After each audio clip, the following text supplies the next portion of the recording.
আর যারা বিয়ে করো নাই, বিয়ের আগে 4-5টা করে প্রেম করবা। আরে আমি বলছি তো করবা, সমস্যা কি? ফতোয়া যা দেওয়ার আমি দিব, তোমার টেনশন করা লাগবে না। 5টার নিচে একটা প্রেমও করবা না, ঠিক আছে? এবার বিয়ে করতে কি ফ্রেশ চাও না আনফ্রেশ? হ্যাঁ হ্যাঁ, আরো জোরে কর না, ফ্রেশ চাও তো? এবার ফ্রেশ দেওয়ার মালিক কে? আল্লাহ।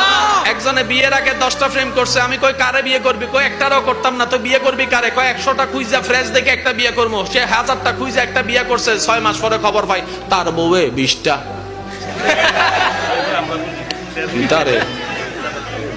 হ্যাঁ কিরে তুই 20টা? কয় আমনে মনে 10টা, এর লাগে আমি 20টা হইছি। আমি যে করছি তুই জানোস কেমনে?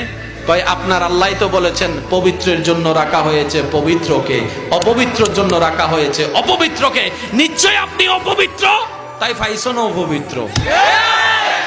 এবার সে যায় নামাজে কয় আল্লাহ তোমার কাছে চাইলাম, এটা কি দিলা, এটা কি দিলা? আল্লাহ কয় আমি কিটা করছি?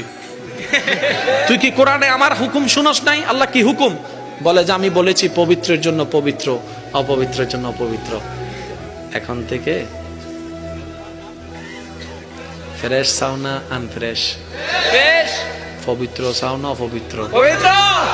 এখন থেকে মোবাইল বাইর করে যতবার সেটিং করবা, মনে মনে চিন্তা করবা আমারটাও কোনো না কোনো জায়গা